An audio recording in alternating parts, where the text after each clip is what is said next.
నేను చెప్పిన విధంగా మీరు పాటించి చూడండి. మీకు రిజల్ట్స్ రాకపోతే నన్ను క్వెషన్ చేయండి అప్పుడు. ఎందుకంటే ఒకప్పుడు నేను కూడా ఎవరైనా వచ్చి మొహం మీద అరిస్తే చాలు. కంట్లో నుంచి బొళబొల బొళబొల కారిపోతాయి కన్నీళ్ళు.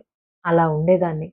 ఈ 10 రోజుల టెక్నిక్‌ని ఎప్పుడైతే పాటించానో ఎవ్వరేమన్నా తీసి పక్కనేసేస్తున్నా. అది నాదైతే నేను తీసుకుంటా. నాది కాకపోతే ఆ విషయం నాది కాదని అక్కడికే వదిలేస్తా. చాలామంది ఎక్కడి విషయాలు అక్కడ వదిలేయకపోవడం వల్లే మెయిన్ స్ట్రెస్ స్టార్ట్ అయ్యేది. చాలామంది అనుకుంటూ ఉంటారు, నాకెలాంటి స్ట్రెస్ లేదు, నాకెలాంటి గిల్టీనెస్ లేదు, ఎలాంటి కంపారిజన్ లేదు అని. కానీ ఒక్కసారి ఆలోచించండి. మీ పక్కింటి వాళ్ళతో, మీ ఎదురింటి వాళ్ళతో, మీ అత్తగారో, మీ మామగారో, మీ హస్బెండ్ పోల్చి చూడలేదా మిమ్మల్ని? ఎంతమంది పోల్చుంటారంటే, "ఆ పిల్ల బాగా చేస్తుంది నీకేమయ్యింది? ఇంత చదువుకున్నావు, ఇంట్లో కూర్చో ఉన్నావు" అని ఎంతమంది అడుగుంటారు మిమ్మల్ని?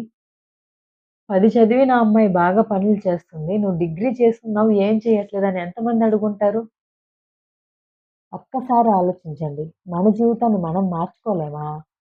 మన జీవితాన్ని ఎందుకు వేరే వాళ్ళ చేతిలో పెడతారు? ఇప్పటిదాకా మీ హస్బెండ్ చేతుల మీద మీ జీవితాన్ని పెట్టి వదిలేశారు. ఇప్పుడు మీ జీవితాన్ని మీ హస్బెండ్ చేతిలో నుంచి మీ చేతిలోకి తీసేసుకోండి. ఎందుకంటే మన టైం వచ్చేసింది. ఎప్పుడు మనం ఖాళీగా ఇంట్లోనే ఉండలేం కదా! మనకంటూ ఒక ప్రత్యేకత కావాలి కదా! మనము హౌస్ వైఫ్ లాగే ఉండిపోదామా? అందరిలాగానే ఇంట్లోనే చీకట్లోనే బతికేద్దామా? మనకంటూ ఒక లైఫ్ వద్దా?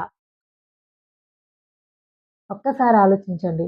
ఎందుకు చీకట్లోనే బతికేస్తూ ఉన్నారు? వాళ్ళేదో అనుకుంటారు, వీళ్ళేదో అనుకుంటారు, మా అత్తేదో అంటది అనేసి మన జీవితాన్ని మనమెందుకు నాశనం చేసుకోవాలి? ఆలోచించండి. హాయ్! Hello friends. నా పేరు లక్ష్మీకాంత. నేనొక స్ట్రెస్ మేనేజ్‌మెంట్ కోచ్‌ని. చాలామంది హౌస్ వైఫ్‌లకి స్ట్రెస్ ఎక్కువగా ఉండటం వల్ల వాళ్ళని వాళ్ళు కంట్రోల్ చేసుకోలేకపోతున్నారు. అలాగే నేను చాలా సెర్చ్ చేసి చూసాను. ఎక్కడ కూడా తెలుగులో చెప్పే కోచులు లేరు. అందరు ఇంగ్లీష్‌లోనో, హిందీలోనో కోచెస్ ఎలాంటి గైడెన్స్ ఇవ్వలేక వాళ్ళు స్ట్రెస్, గిల్ట్ కంపారిజన్‌తో వాళ్ళ జీవితాన్ని సగం నాశనం చేసుకుంటున్నారు. హౌస్ వైఫ్‌లనే ఎందుకు సెలెక్ట్ చేసుకున్నానంటే, చాలామంది హౌస్ వైఫ్‌లకు సరైన గైడెన్స్ లేక స్ట్రెస్, గిల్ట్ కంపారిజన్‌తో వాళ్ళని వాళ్ళు మర్చిపోతున్నారు. స్ట్రెస్ మేనేజ్‌మెంట్ కోచ్‌లున్నారు కానీ, ఇంగ్లీష్, హిందీ ఇంకా ఇతర లాంగ్వేజ్‌లో చెప్పేవాళ్ళున్నారు. తెలుగులో పూర్తిగా వాళ్ళకి అర్థమయ్యేటట్టు, వాళ్ళ బాధని అర్థం చేసుకునేటట్టు చెప్పేవాళ్ళు అస్సలు లేరు. అందుకని అందరికి అర్థమయ్యేటట్టు, అందరూ సులభంగా అర్థం చేసుకునేటట్టు తెలుగులోనే మన శ్రీమతులు ఈజీగా అర్థం చేసుకునేలాగా ఈ ప్రోగ్రామ్ అనేది హౌస్ వైఫ్‌లనే ఎందుకు ఈరోజు మనం 10 రోజుల స్ట్రెస్ ఫ్రీ జర్నీని స్టార్ట్ చేద్దాం. ఇది కేవలం ట్రైల్ మాత్రమే. అది తెలియజేయడానికే ఈరోజు నేను మీ ముందుకొచ్చాను. ఈ 10 రోజుల జర్నీలో మీరు ఎలాంటి అనుభూతిని పొందారో 11 రోజు ఖచ్చితంగా కమెంట్ చేయండి. ఈరోజు నేను 10 రోజుల జర్నీని స్టార్ట్ చేద్దాం అనుకుంటున్నాను. ఈ 10 రోజుల్లో మీ జీవితాన్ని మీరు ఏ విధంగా మార్చుకుంటారో మీ చేతుల్లోనే ఉంది. నేను చెప్పే చిన్న చిన్న టిప్స్, టెక్నిక్స్ ద్వారా మీరు ఎలాంటి కంపారిజన్ లేకుండా, స్ట్రెస్ లేకుండా, గిల్టీనెస్ లేకుండా మీ జీవితాన్ని హ్యాపీగా లీడ్ చేయాలనేదే నా కోరిక.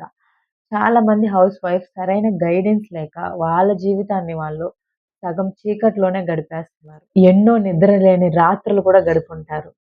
వాళ్ళ కన్నీళ్ళు వాళ్ళ పిల్లోకి తప్పించి దేనికి తెలీదు. కాబట్టి మనం మాట్లాడుకుందాం. మనసు విప్పి మాట్లాడుకుందాం. మీతో మాట్లాడడానికి ఎవరు లేరా? నేనున్నాను. మీ మాటలు వినడానికి, మీ బాధను అర్థం చేసుకోవడానికి. మిమ్మల్ని నేనేం ప్రశ్నించను. ఎందుకంటే నాకు తెలుసు. నేను అనుభవించిన బాధే మిగతా శ్రీమంతులందరూ అనుభవించుంటారని. కాబట్టి ఈ 10 రోజుల జర్నీని తూచా తప్పకుండా పాటించండి. ఎందుకంటే దీన్ని మీరు పాటిస్తేనే మీ జీవితంలో ఎలాంటి స్ట్రెస్ లేకుండా హ్యాపీగా జీవించగలరు. నేను చాలా నమ్మకంగా చెప్తాను. ఈ 10 రోజుల్లో మీరు ఎలాంటి స్ట్రెస్ లేకుండా హ్యాపీగా ఉంటారు. మనకున్న గోల్ ఒకటే.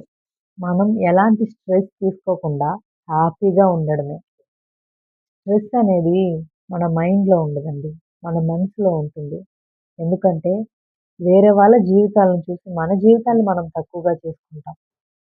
మన జీవితంలో ఉన్న చిన్న చిన్న ఆనందాలను మనం వెతుక్కున్నప్పుడే మనం ఎలాంటి స్ట్రెస్ లేకుండా హ్యాపీగా జీవించగలం.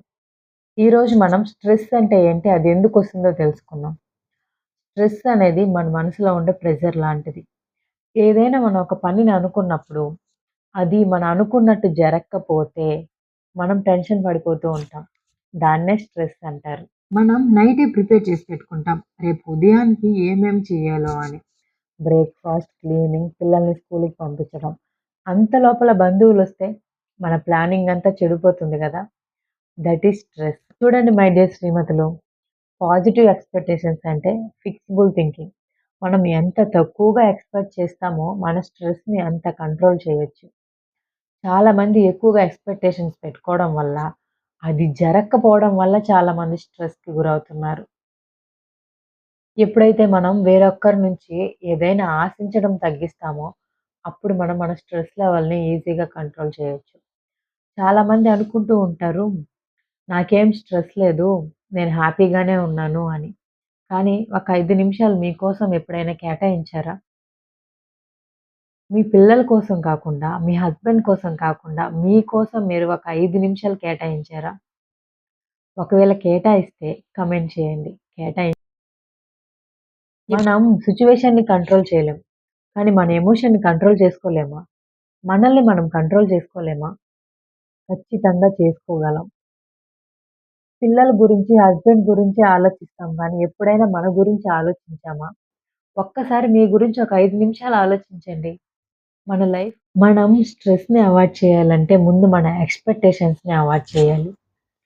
వేరే వాళ్ళ నుంచి ఏదైనా ఆశించడం ఆపేయాలి. మీకు ఈ వీడియో నచ్చితే సబ్స్క్రైబ్ చేసుకోండి, లైక్ చేయండి, షేర్ చేయండి. ఒక 1000 మంది శ్రీమంతులు ఎలాంటి స్ట్రెస్, గిల్టీ కంపారిజన్ లేకుండా హ్యాపీగా జీవించడమే నా యొక్క లక్ష్యం. చాలామంది అనుకుంటూ ఉంటారు, ఏదో వీడియోలు చేసేస్తున్నారులే, మనం చూసేస్తున్నాంలే అని. కానీ వీడియోలు చూడడం కాదండి. నేను చెప్పిన విధంగా పాటించండి. మీ లైఫ్‌లో మిరాకిల్ జరగకపోతే